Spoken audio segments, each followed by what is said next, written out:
네, 안녕하세요. 네, 안녕하세요. 반갑습니다. 저는 세종대학교에 있고요.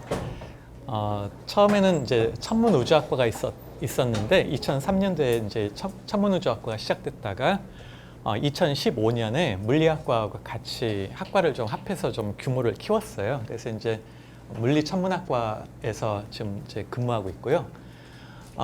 저는 이제 천체 중에 그 방출선이라고 하는 방출선 천체를 연구하고 있는데, 그중 이제 제가 많이 공부하고 있는 게 요 행성상 성운이라고 하는 거거든요. 이제 그 메스의 목록에 27번째 올라와 있는 아령 성운인데요.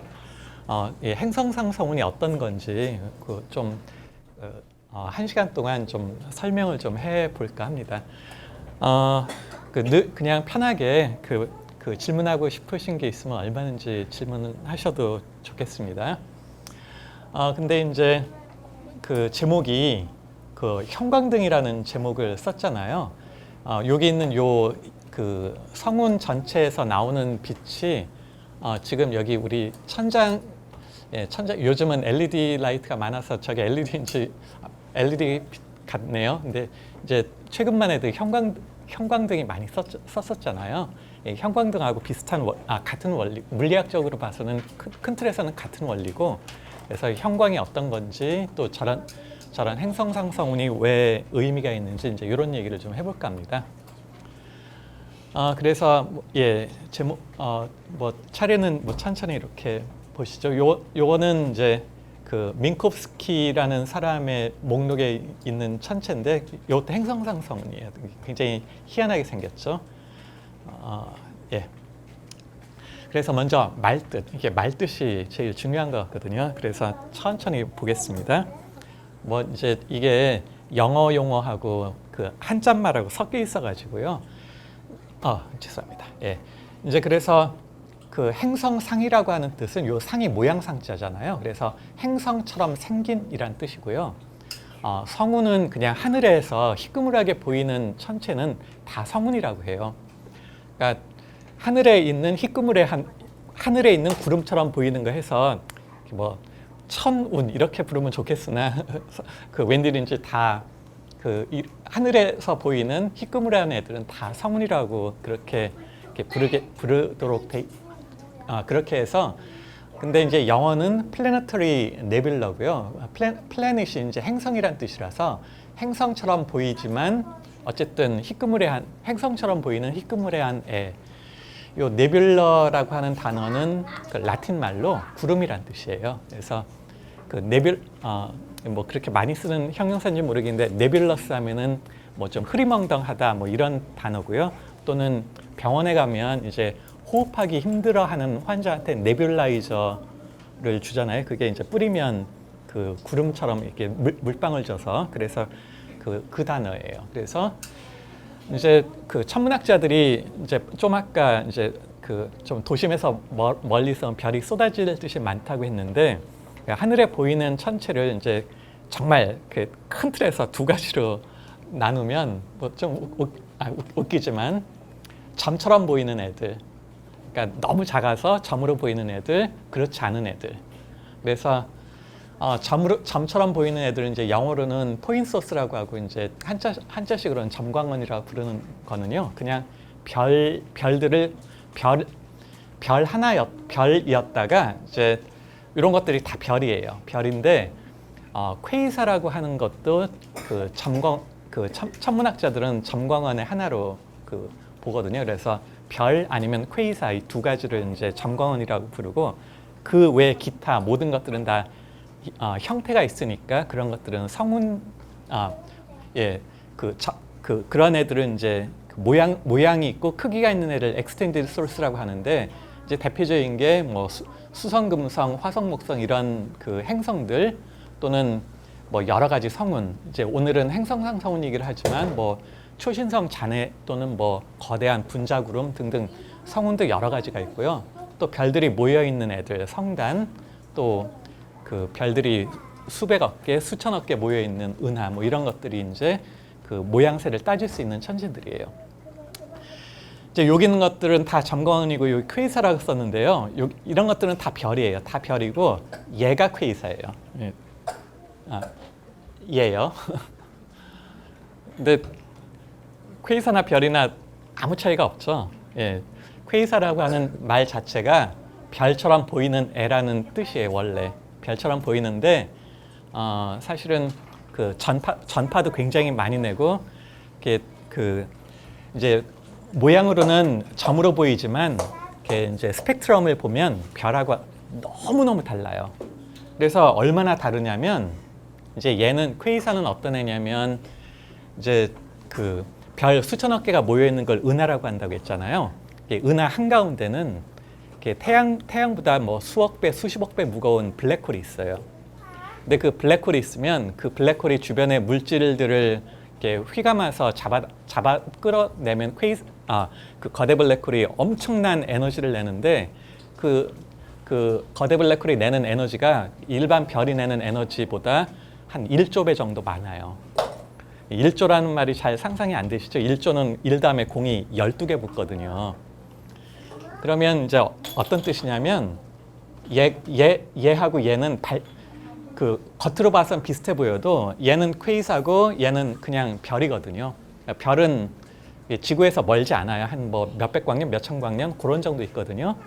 근데 그 옆에 있는 퀘이사는 그 1조 배 정도 밝아요. 근데 겉으로는 비슷해 보이잖아요. 왜 그러냐면 거리가 제가 한 100만 배 정도 멀리 떨어져 있어서 그래요. 거리가 100만 배 멀리 떨어져 있으면 100만을 제곱하면 1조가 되거든요. 그러니까 얘는 그 별은 한 수천 광년 정도 떨어져 있는 경우가 많은데 쟤는 수십억 광년 떨어져 있는 애예요. 그래서 사실은 저렇게 비슷해 보여도 너무너무 큰 차이가 나는 게 이제 천문학에서 다루는 것들이에요. 하나는 고작 빛이 수백 년 정도 가는 거리에 있는 애고 하나는 수십억 년 가도 수십억 년을 가야 도달할 수 있는 그런 애가 이렇게 그 겉으로 봐서는 비슷해 보이는 거예요. 자, 그 다음에 이제 얘는 은하예요. 은하고 얘도 요 한가운데 보면 거대 블랙홀이 있어가지고 저 거대 블랙홀을 얼마 전에 그 이벤트 호라이즌 텔레스콥이라고 부르는 큰 전파망원경들 배열로 이제 여기서 이렇게 블랙홀의 그 모습을 촬영한 그 은하고요. 이런 이제 은하들이 대표적으로 이렇게 모양새를 따질 수 있는 천체고요. 그다음에 이제 얘는 행성상 성운입니다. 그래서 이게 그 거리에 따라서 이렇게 비슷한 천체도 가깝게 있는 애하고 멀리 있는 애가 너무너무 차이가 커서 이제 그런 것들을 과학적으로 잘 연구를 하면서 이제 이제 우리가 갖고 있는 지식들을 이제 넓히는 거거든요. 그래서 이제 행성상 성운은 어떤 애냐면 이제 우리 태양 같은 이제 천체가 별인데 별도 가벼운 별부터 무거운 별까지 다양하게 있는데 별들은 근데 아무리 가벼워도 태양 질량의 한 몇십 분의 1 정도고요. 아무리 무거워도 태양보다 한 200배 무거운 별은 거의 없어요. 그래서 이제 보통 한 태양보다 한 8배 정도를 기준으로 해서 그 정도 이하는 그냥 가벼운 별, 8배 이상은 큰 별, 대충 천문학자들은 그렇게 말을 해요.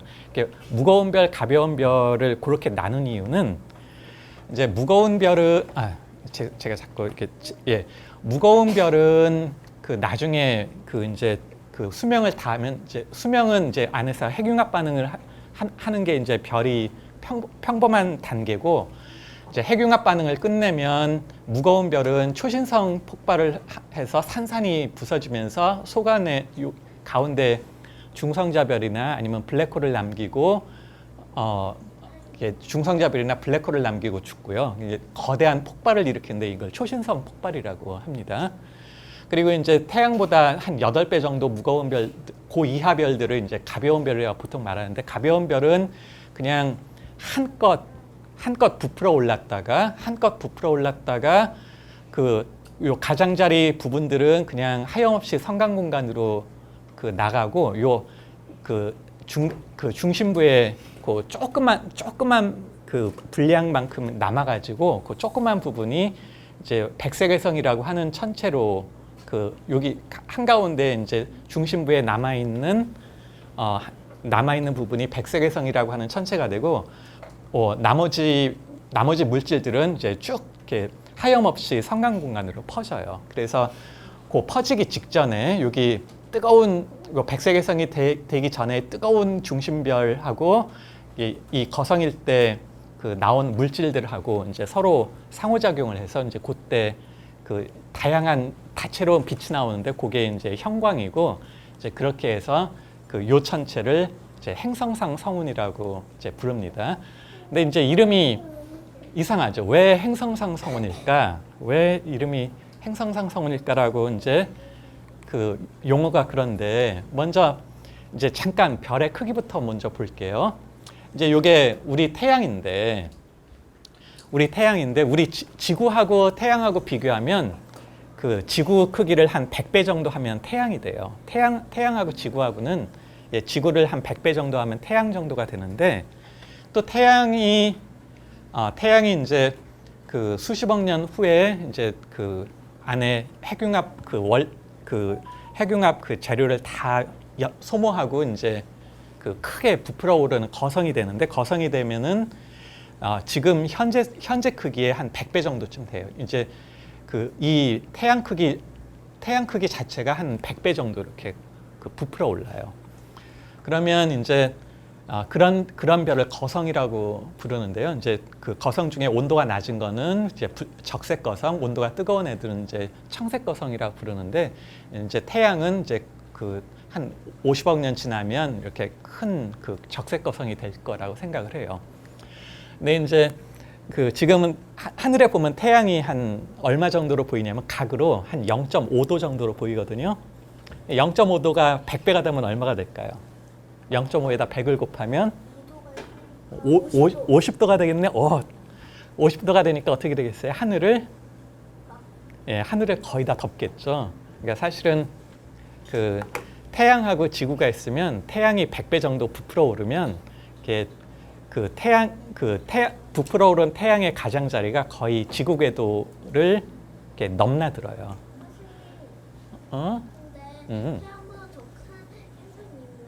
태양보다 더 큰 별들은 많이 있어요. 태양보다 큰 별, 행성은 그렇게 클 수가 없어요. 행성은 이제 좀 이따 한번 볼까요? 어떤 행성들이 있는지.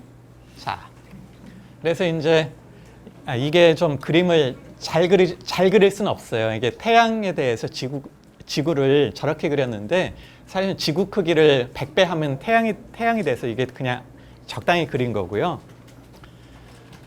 그래서 그 태양이 이제 거성이 돼서 한 100배 정도 이것도 여기부터 여기까지가 정확히 100배는 아닌데 어쨌든 저런 정도 규모의 그 별이 되는 게 이제 우리 태양계의 한 50억 년 후의 이렇게 운명입니다. 그래서 굉장히 그 좀 무시무시하긴 해도 근데 이제 50억 년이라고 하는 세월은 우리 지구 자체의 나이가 50억 년 정도고 우리 인간이 지구에 등장한 거는 뭐 한 몇백만 년밖에 안 되니까 사실 우리가 걱정할 일까지는 아닌데요.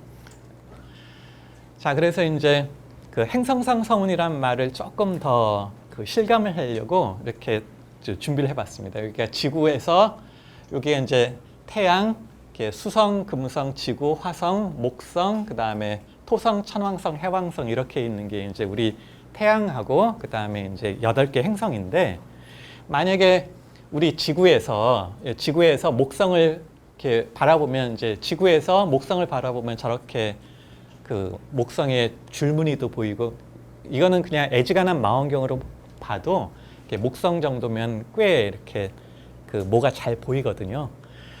그래서 이제 행성이라고 하는 거는 이렇게 별하고 달라요. 별은 그 굉장히 좋은 망원경으로 봐도 한 점인데 행성은 이렇게 망원경으로 보면 저렇게 그 모양새가 보여요. 그리고 이제 아까 이게 아령성운이라고 했는데 아령성운이 이제 만약에 아령성운도 행성처럼 이렇게 보인다고는 했는데요. 이런 행성상 성운들은 이게 지구하고 목성 사이 거리에 비해서 이것도 그냥 대충 썼는데요. 뭐 수천만 배 혹은 수억 배 멀리 떨어져 있는 거예요, 거리가.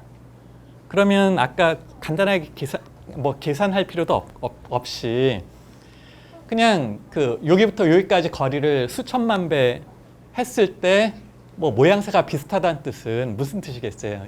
얘 크기를 수천만 배 하면은 이 크기가 나온다는 뜻이잖아요, 그대로.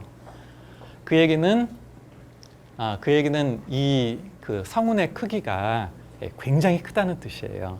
사실은 어느 정도 크냐면 그러니까 빛이 1년 가는 거리를 광년이라고 하잖아요. 10조 킬로미터인데 그 정도의 버금가요. 한 0. 몇 광년 정도쯤 되는. 그러니까 빛이 여기부터 중심부에서 가장자리까지 가는데 빛이 몇 달 가는 거리에 있는 그 사이즈예요, 이게.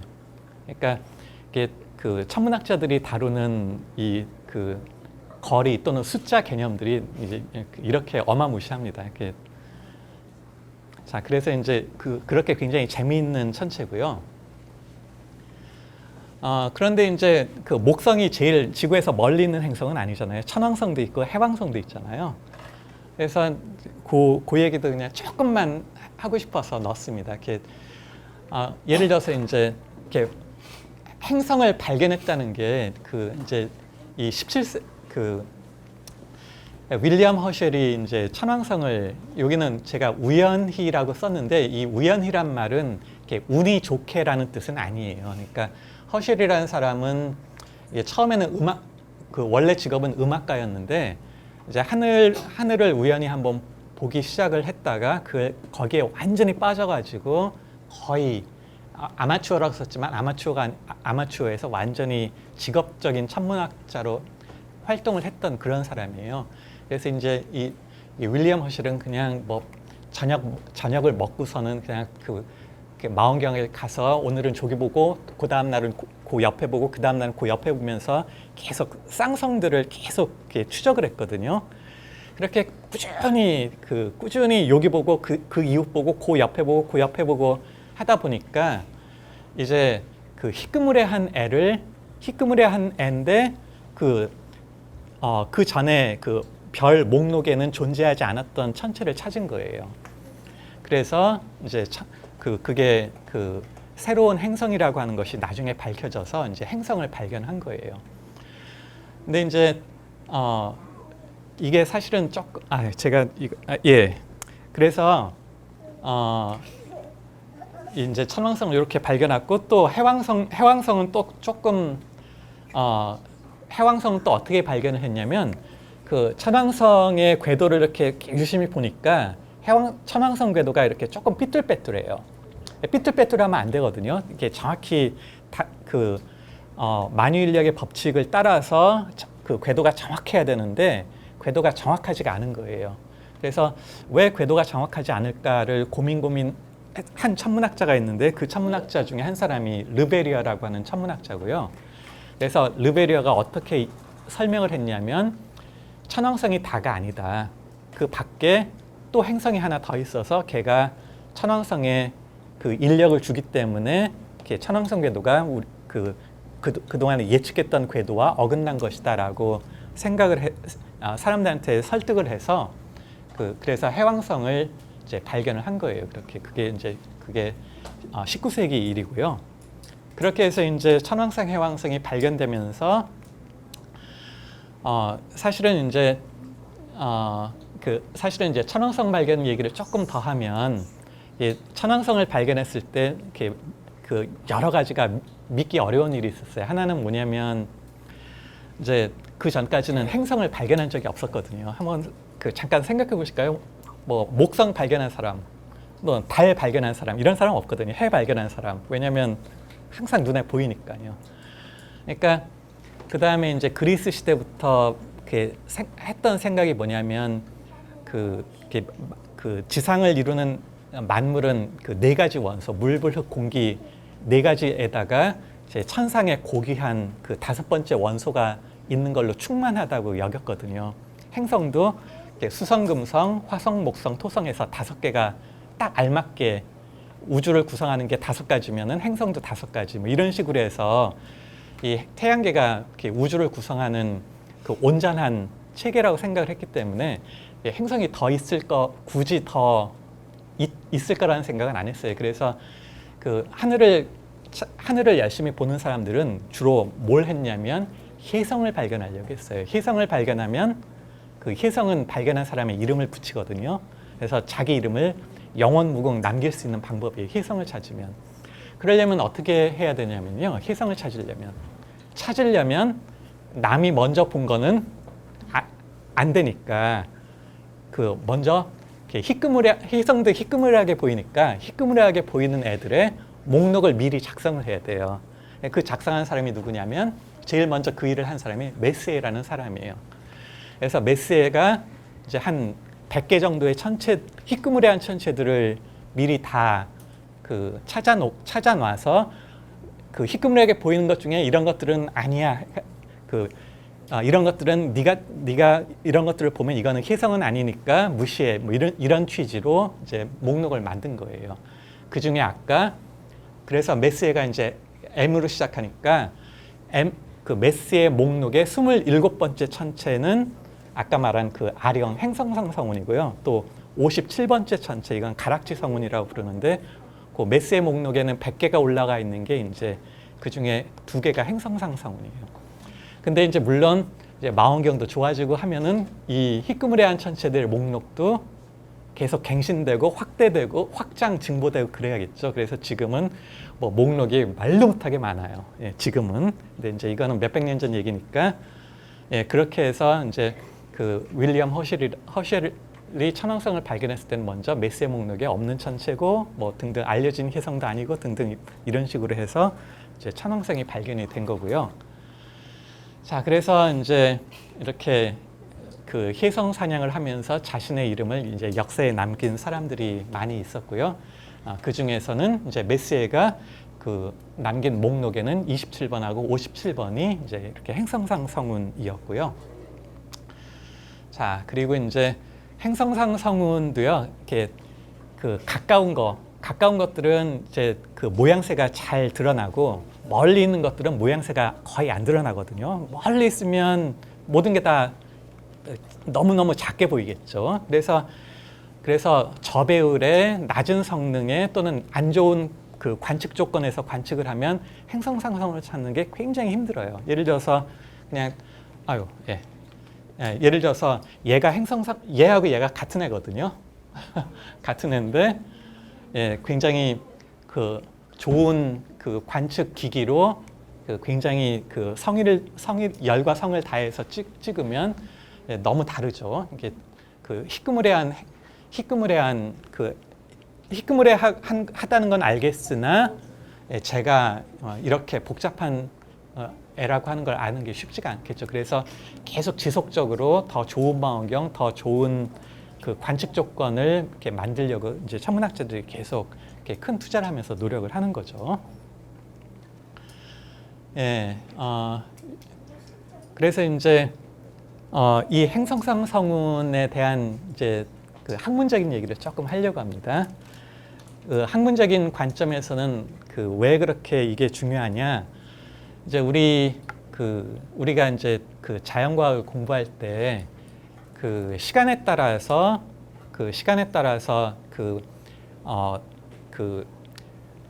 사물들이 달라지는 것들을 자꾸 보면서 근데 그 많은 것들 중에는 이렇게 과정이 순환적으로 이루어지는 게 많잖아요. 그러니까 별이 이제 태어날 때 아까 제가 조금 설명을 덜 하긴 했지만 거대한 이렇게 분자 형태의 차가운 구름이 있는데요. 그걸 분자운이라고 부르는데 걔가 이제 적당한 조건을 만족하면 이렇게 자신의 그 중력으로 수축을 하면서 이제 군데군데 뭉치면서 무겁게 뭉치는 애들도 있고 가볍게 뭉치는 애들도 있어서 무거운 별도 만들어지고 가벼운 별도 만들어지면서 이제 별이 태어나요.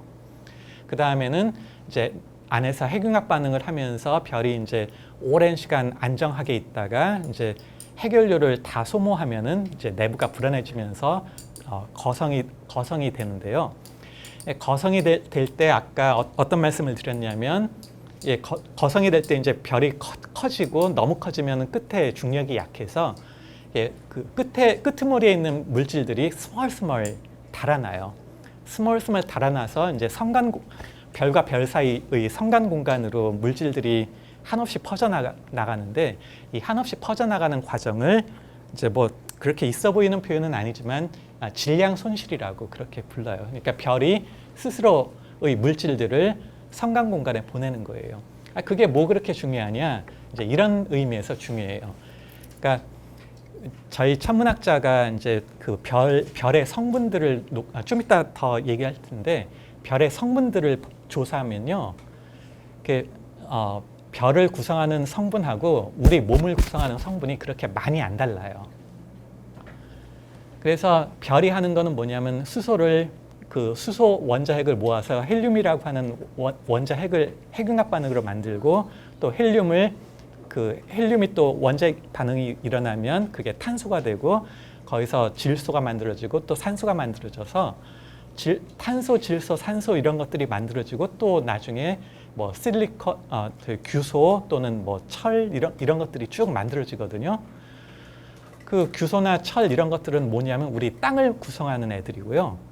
그리고 탄소, 질소, 산소는 우리 몸을 구성하는 유기물을 구성하는 그 기본 원소거든요. 근데 이게 만약에 우리 우주에 별이 존재하지 않았으면 우리 우주는 이제 사실 팽창하고 있다고 하잖아요. 근데 그걸 과거로 돌리면 이제 먼 과거의 우주에는 이제 별도 없었을 그런 당시에는 우리 몸을 만드는 탄소나 질소나 산소 이런 것들이 없었던 건데 별들이 안에서 핵융합 반응을 한 다음에 별이 죽을 때 비로소 그 안에서 만든 탄소, 질소, 산소 또는 규소, 철 이런 것들을 아까 초신성 폭발 혹은 거성이 됐을 때 주변 성간 공간으로 스멀스멀 그것들을 내뿜은 거거든요. 그래서 내뿜은 다음에 그것들이 나중에 다시 어떤 기회를 얻어서 다시 뭉치면 거기서는 이제 새로운 별도 만들어지고 또는 거기서 실리콘이나 철들이 모여서 그 우리 지구 같은 행성도 만들어지고 거기서 탄소, 질소, 산소들이 그 우리 몸을 구성하는 유기물 분자를 만드는 그 토대가 되는 거거든요. 그래서 그 가벼운 별들은 어떤 식으로 물질들을 성간 공간에 얼마만큼이나 그 물질들을 내놔주는가 그런 것들을 조사하는 게 중요한 거거든요. 그래서 이제 이렇게 그 표현은 좀 이렇게 로맨틱하진 않지만 그 뜻은 이제 우리 몸을 구성하는 물질들의 기원을 이제 찾는 겁니다. 그래서 이제 그래서 이제 이 행성상성운을 구성하는 물질들이 이제 이미지로는 이렇게 보이지만 저걸 이제 좀 이따 보여드릴 건데 분광학적인 관점에서 보면 이런 것들이 물질들이 퍼져나가는 게 분광학적으로 나타나거든요. 그래서 이제 그런 것들을 이제 연구를 하는 겁니다. 예, 그리고 이제 요 한가운데는 이제 그 나중에 백색외성이라고 하는 천체가 만들어지는데 그 백색외성이 뜨거우면 거기서 자외선이 잔뜩 나오고 그 자외선으로부터 이제 형광작용으로 이렇게 그 화려한 그 빛이 나오고 저건 말 그대로 형광입니다. 그래서 이제 그 과정을 잠깐만 들여다보겠습니다. 잠깐만 이게 동영상이 안 나오는군요. 예, 나중에 보여도 되고요. 예. 이게 가능할까요, 혹시? 그렇군요. 예. 그냥 한번 보시죠, 뭐. 이제 별이 이제 태양 같은 별이 한 50억 년 지나서 저렇게 거성이 되는데 이 물질들이 뿜어져 나오면서 질량 손실이 일어나고요. 가운데 부분은 이제 백색외성이 되고 백색외성으로부터 뜨거운 자외선이 나오게 되면 그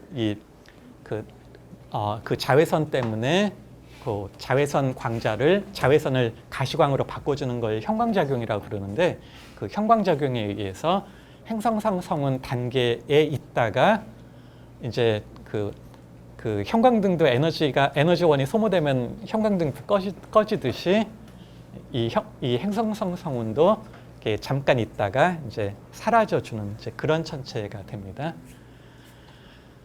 예, 그래서 이제 여기는 백색외성으로 될 이제 뜨거운 중심별이고요. 그 얘네들은 얘가 거성이었을 때 이제 내뿜어 놓은 물질들이고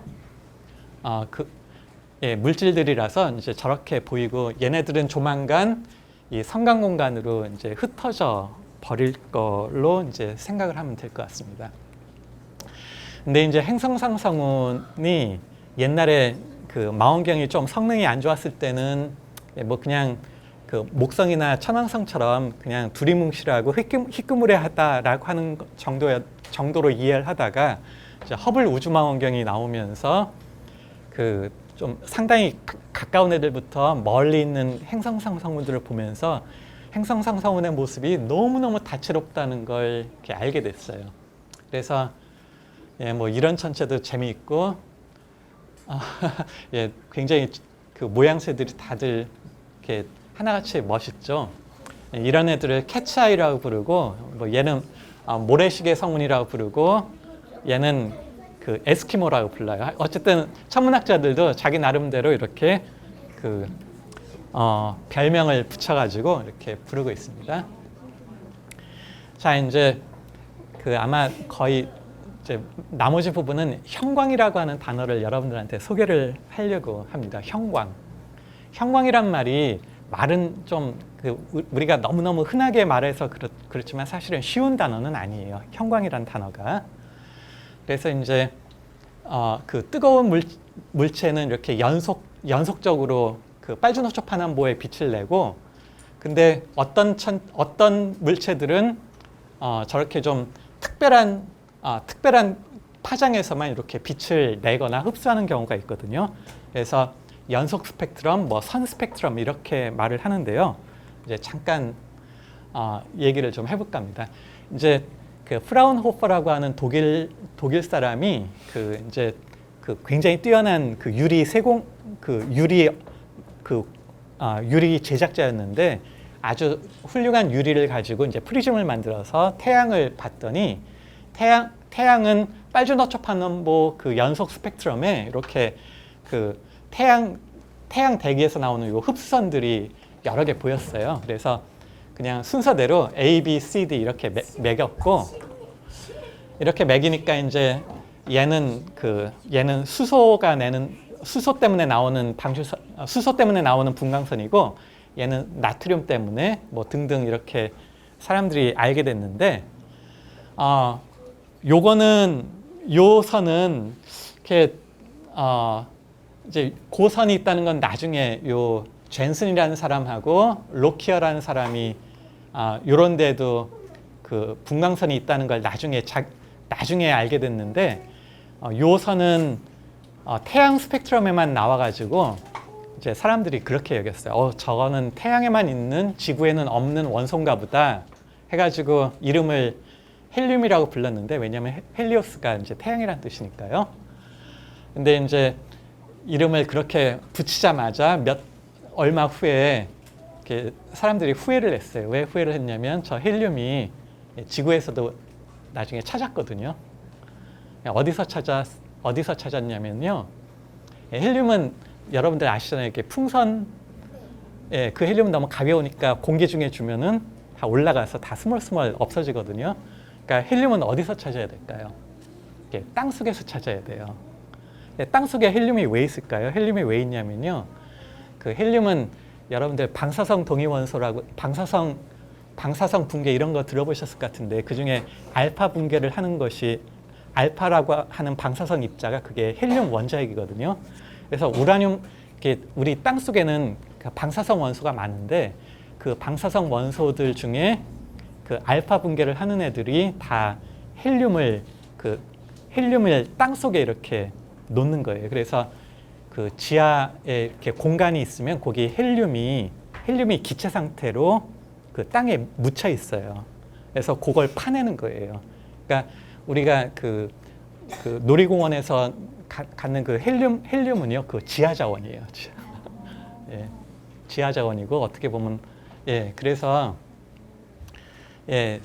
그래서 이렇게 이제 그 우라늄 광석이라든지 그런 방사성 원소가 알파 분계를 할 때 이제 헬륨이 땅 속에서 미처 달아나지 못하고 있는 거 일부를 지금 우리가 캔에서 쓰는 거예요. 굉장히 소중한 자원이에요. 예. 어쨌든 예, 그래서 이제 이렇게 그 태양이라든지 별을 보는 것이 우리의 삶을 이렇게 들여다보는데 이렇게 그 많은 성찰을 하게 해주거든요. 그래서 이제 이런 분광학을 중등학교에서는 이제 불꽃 반응을 통해서 처음 배워요. 그러니까 뭐 나트륨을 이렇게 버너에다가 태우면 노란색 빛이 나오고, 또는 뭐 스트론튬 이런 것들도 뭐 붉은색 등등 이렇게 원소마다 이렇게 특별한 원소마다 에너지를 주면 그 원소 고유의 그 파장들이 나오고요. 그거는 이제 특별한 파장에서 나오는 거라서 그 특별한 파장을 잘 찾을 수 있으면 그 안에 어떤 원소들이 있는지를 이제 알 수가 있어서 이제 이걸 가지고 이제 그대로 천체 분광을 하는 겁니다. 별에다 보고, 행성상선에다 보고, 뭐에다 보고 해서 그 동네에 어떤 원소들이 어떤 상태로 존재하겠구나라는 것을 이제 이렇게 공부를 하는 겁니다. 자, 계속 오늘 이 강연의 제목이 형광등이었는데요. 이제 형광에 대해서 조금 설명을 해볼게요. 이제 지금은 LED 라이트가 많아서 조금 그렇긴 한데, 백열전구하고 백열전구는 어떤 거든지 뜨겁게만 하면은 그 뜨거움에 걸맞는 빛이 나오고요. 그 빛을 이제 그 뜨거움에서 나온 빛이라고 해서, 그리고 그걸 이용해서 만든 전구가 이제 백열전구인데요. 형광등은 특별한 분광선들의 분광선이 나오게 만든 거예요. 아까 연속 스펙트럼이 있고 분광선 스펙트럼이 있었는데, 그 분광선, 특별한 파장의 빛만 나오게 하는 것이 형광등이에요. 그래서 형광등은 그래서 굳이 달굴 필요가 없어요. 특별한 분광선만 나오게 하기 위해서는 뜨겁게 데울 필요가 없고, 그 특정한 원자들이 높은 에너지 상태에 있도록만 적당히 에너지를 가해만 주면 되거든요. 그래서 형광등은 여러 개의 방출선으로 이루어진 거라서. 근데 왜 이름이 형광일까요? 형이 혹시 무슨 모양형? 형이 이런 형자예요. 요즘은 한자를 잘 안 배워서 저게 개똥벌레 혹은 반딧불이란 뜻이에요.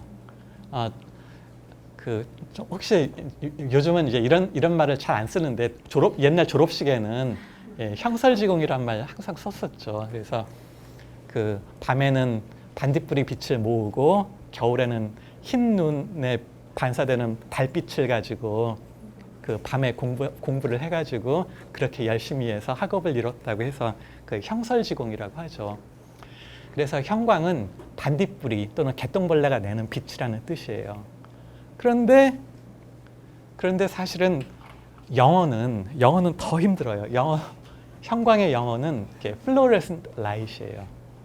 근데 이 단어가 굉장히 어렵죠. 요 flow라는 단어를 보면은 flow는 흐른다는 뜻이에요. 근데 저 단어는 어디서 유래했냐면, 먼저 광물에서 유래했어요. 요 돌 이름이 형석인데, 요 형자예요. 영어로는 플로라이트 혹은 플로스파라고 하는데, 저거는 이제 철기 시대에 광물에서 이제 쇠를 뽑아낼 때 쇳물이 잘 흐르도록 할 때 이 돌을 썼어요. 그래서 저 돌은 쇳물이 잘 흐르게 도와주는 돌이라고 해서 이름을 이렇게 흐른다는 플로라는 단어를 써서 흐르게 해주는 돌이란 뜻으로 플로라이트 혹은 플로스파라고 했는데, 요 돌이 이제 19세기에 영국 물리학자이고 또 수학자이기도 한데요. 스톡스라는 사람이 이 플로라이트 저 돌에다가 자외선을 비추면 거기서 그 다른 가시광 빛이 나오는 현상을 발견했어요. 그러니까 플루어라이트라고 하는 돌이 갖는 광학적 성질에서 나오는 빛. 그래서 이름이 요 플루어라이트라고 하는 돌에서 나오는 빛. 그래서 플루어레센트 라이트이 된 거예요. 그런데 그게 이제 다시 동양으로 저 플루어레센트 라이트라는 말을 번역을 할 때쯤에는 저 형석이 이 돌에서 나오는 이 돌이 갖는 광학적인 성질을 하고 동일한 현상이 이 개똥벌레에서 나오는 현상하고 같다는 걸 나중에 알게 된 거예요. 그래서 이 개똥벌레에서 나오는 그 빛의 현상하고 이 이렇게 플루어라이트이 갖는 광학적인 성질이 같으니까 이 개똥벌레라고 하는 이 반딧불이라고 하는 이 형이라고 하는 곤충이 갖는 광학적인 성질을 가지고 동양에서는 그걸 이 플루어라이트라고 하는 돌의 광학적인 성질에서 나오는 빛, 플루어레센트 라이트를 형광이라고 번역을 한 거예요. 번역을. 그러니까 유래가 엄청 꼬인 거예요. 이 형석은 그 구성하는 물질이 그 CaF2예요. 그러니까 이게 플루오린화 칼슘인데요. 그래서 나중에 이제 저 형석이 도대체 뭘로 된 거야 해가지고 형석을 이제 분해해서 거기서 이게 플루오린이라고 하는 원소를 찾은 거예요. 이 플루오린이라고 하는 이제 옛날에는 불소라고 그랬거든요. 이게 그 치약의 주 성분이죠. 그래서 이게 이 그 플루어라이트라고 하는 광물을 구성하는 주된 원소라고 해서 걔를 플루오린이라고 이름이 붙인 거고요. 그래서 이 명칭이 다 이런 식으로 꼬여서 이게 명칭이 이렇게 된 거예요. 자, 그러면 이제 명칭은 이렇고요. 그러면 형광이라고 하는 거는 어떤 걸까요? 형광이라고 하는 거는 이런 거예요. 형광이라고 하는 거는 이거는 이제 조금 고급스러운 물리학인데요. 빛이 나오는 거는 이제 원자들이 여러 가지 에너지 레벨들이 있는데 높은 에너지 레벨에서 낮은 에너지 레벨로 그 원자가 상태가 달라질 때 항상 빛이 나와요. 그래서 그렇게 나오는 빛은 그래서 아까 불꽃 반응이라든지 또는 아까 선 스펙트럼이라고 하는 선 분광성이 나오는 거는 원자마다 그 에너지 주위들이 다 독특하게 달라서 특정 원자에서는 특정 에너지하고 에너지 차이로 나오는 특정 분광선이 특정 원자마다 이렇게 결부돼 있어서 그 특정 파장과 특정 원자가 이렇게 항상 결합이 되어 있는 거예요. 그래서 이제 그 형광등은 어떻게 만드냐면요. 형광등은 여기 전극에다가 이제 스위치를 넣으면은 여기다 갑자기 큰 전압이 발생하면서 여기 형광등 안에 있는 요 공기를 갑자기 이렇게 이렇게 플라스마 상태로 만들어요. 그러니까 여기 갑자기 전기가 잘 통하는 상태로 만들어요. 순간적으로 고전압을 넣어서. 그러면은 여기 있는 그 전자들이 형광등 안을 돌아다니면서 좌충우돌하면서 이렇게 원자들을 들뜨게 만들고 그럼 다시 원자들이 내려오면서 사실은 자외선이 나와요. 근데 자외선은 사람이 눈이 볼 수가 없거든요. 그래서 어떻게 하냐면 요 관 내벽에 특별한 물질들을 도포해요. 옛날에는 수은이 좀 포함된 화합물들이 많았는데 요즘은 이제 수은은 잘 안 쓰고 그 물질을 이제 형광물질이라고 부르는데 그 형광물질은 그 자외선을 받으면 아까 형석이 그런 거예요. 자외선을 받으면 그 자외선을 쪼개서 가시광으로 만드는 애들이 형광물질인데 아까 말한 대로 그 개똥벌레라든지 또는 그래서 이제 그 자외선이 들어가서 걔네들이 그 다른 에너지 레벨로 천이하면서 이제 가시광들이 나오면 그 가시광을 형광이라고 부르는 거예요. 그래서 이제 이렇게 형광이 사실은 굉장히 복잡한 원리로 나오는 건데 이 행성상서운이 바로 그런 거거든요. 이렇게 안에 이제 아까 이제 거성 단계에서 물질들을 스멀스멀 잃어버리면서 안에서는 그 중심부가 오그라들면서 뜨거워져 가지고 중심부에서는 너무 뜨거워서 자외선이 굉장히 많이 나오고요. 그 자외선들이 그 여기 이온화된 기체로 들어가면 걔네들이 그 자외선을 받아 가지고 어떤 때는 자외선을 도로 내뱉기도 하지만 많은 경우는 이렇게 자외선을 받으면 통통통통 내려오면서 이렇게 가시광들을 이렇게 내거든요. 그래서 그렇게 해서 나오는 빛을 형광이라고 부르고요.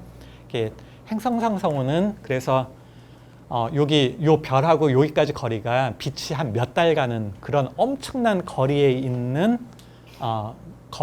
거대한 천체인데 여기서 그 중심별에서 나오는 뜨거운 자외선들이 여기 있는 물질에 잠깐 들어가서 그 물질들이 그 위의 레벨에서 중간 레벨을 거쳐서 다양한 그 천위를 일으키면서 이렇게 가시광을 낼 때 우리가 그 가시광을 보면서 저 성운이 저렇게 다채롭고 아름다운 이렇게 모양새를 하고 있구나라는 걸 보는 겁니다.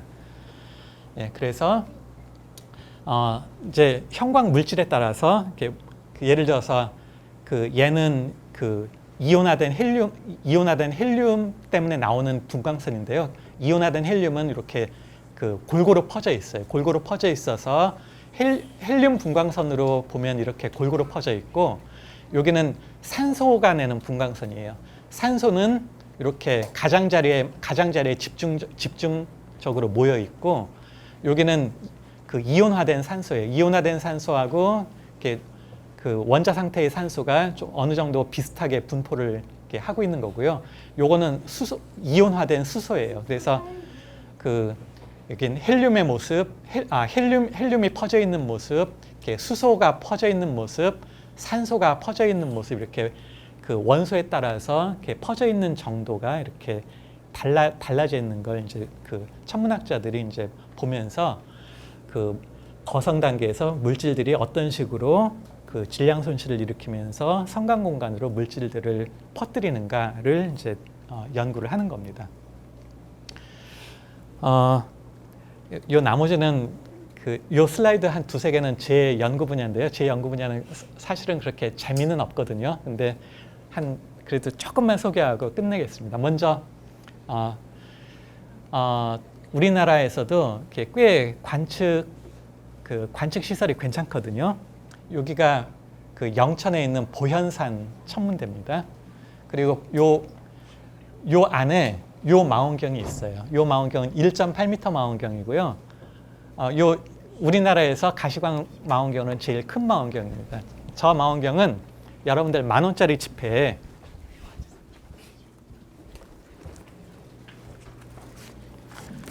여기 10,000원짜리 지폐 여기 뒷면에 있는 그 망원경입니다. 예. 예, 영천에 가시면 영천 보현산에 있는 그 망원경이고요. 여기에 그 세계 최고 성능의 분광기가 있어요. 세계 최고 성능의 분광기가 있고, 그 분광기 이름이 이제 그 BOES라고 하는 분광기인데요. 이 분광기를 가지고 행성상 성운을 분광을 해 이렇게 스펙트럼을 얻어요. 이제 스펙트럼을 얻으면 이렇게 아름다운 천체에서 스펙트럼을 얻으면 스펙트럼으로는 이제 이건 전문가만 보는 그림이라서 이렇게 보면 재미는 없는데요. 예, 저는 여기 있는 여기 있는 뭐 있을까 말까 하는 애를 이제 보면서 얘는 어떻게 해서 나오는 분광선이냐면 여기에서 이쪽에서 오는 자외선 중에 그 일부가 이렇게 수소하고 만나면 그 수소는 온도가 낮은 수소예요. 온도가 낮은 수소하고 만나면 그 요런 애를 만들 수가 있어요. 있을까 말까 하긴 한 건데 제가 굉장히 소중해요. 왜냐하면 그 온도가 낮은 그 이온화되지 않은 수소가 만드는 특별한 산란선이거든요. 그래서 저 산란선을 보면서 여기는 방금 말씀드린 온도가 낮은 그 수소가 그 중심별로부터 이렇게 좀씩 그 멀어지면서 이렇게 멀어지면서 이제 그 산란선을 만드는 거예요. 그래서 예를 들어서 얘네들이 굉장히 빨리 멀어지면 굉장히 빨리 멀어지면 분광선이 산란선이 이제 이렇게 만들어질 거고 느리게 운동하면 이렇게 만들어지고 적당한 속도로 만들어지면 이렇게 검은색 선이 돼가지고요. 얼마나 빨리 얘네들이 움직이는가 그거를 이제 관측을 하는 거예요. 어떤 것하고 원리가 똑같냐면요. 아름답지 않은 얘기긴 한데 교통경찰이 과속 차량을 단속할 때 스피드건이라고 하는 걸 쓰잖아요. 그래서 파를 발사했다가 파가 되돌아올 때 차가 굉장히 빨리 가면은 도플러 효과가 크고 느리게 가면 도플러 효과가 작고 뭐 이렇거든요. 그래서 이것도 그대로 도플러 효과예요. 빨리 도망가면은 중심으로부터 많이 붉은색 쪽으로 가고 느리게 도망가면 좀 더 파장 이동이 적고요. 원리는 뭐 그렇고요. 그래서 이제 그런 원리를 써가지고 이제 중심별 근처에서 저렇게 온도가 낮은 수소들이 또 많으면 이렇게 산란선이 굉장히 크게 나타나고 수소가 적으면 이렇게 적게 나타나니까 얼마나 많은 수소가 얼마나 빨리 중심별로부터 멀어지면서 질량 손실이 일어나겠는가, 이제 뭐 이런 것들을 연구를 하고 있는 거고요. 자, 이제 이거는 이 슬라이드는 별로 적인데요. 그냥 한번 보시라고요. 천문학자들이 이 행성상성운은 별명을 모래시계라고 이름을 지었어요. 얘는 별명을 요 장난감을 영어로는 스파이로그래프라고 부르는데요. 요 행성상성운은 별명을 이렇게 장난감을 붙여서 스파이로그래프라고 했어요. 혹시 여러분들 같으면 이런 애는 혹시 별명을 뭘로 짓고 싶으세요? 근데 그냥 우리 마음이거든요. 우리 마음인데 많은 천문학자들은 개미라고 이름을 지었어요. 그게 적당한 이름인지는 모르겠는데요. 개미성운. 아니 말이 개미지 빛이 몇 달간은 그런 개미 같지 않은 개미죠. 그래서 이것도 그냥 아까 보신 것하고 비슷한 적이고요. 태양이 50억 년 지나면 이제 여기 지구 궤도를 거의 넘어올 걸 기대해요. 계산은 좀 정확하지가 않기 때문에 넘어올지 안 넘어올지는 모르겠는데 아마 넘어올 가능성이 하여튼 넘어오는 수준까지 커지면서 질량 손실을 일으키고 쟤도 50억 년 후에는 행성상성운이라고 하는 단계를 잠깐 거쳐서 이제 끝내는 백색외성이 돼서 이제 우주 공간에서 하염없이 사라질 것이라, 이제 백색외성으로 하염없이 이제 있을 거라고 이제 그렇게 생각을 하는 겁니다.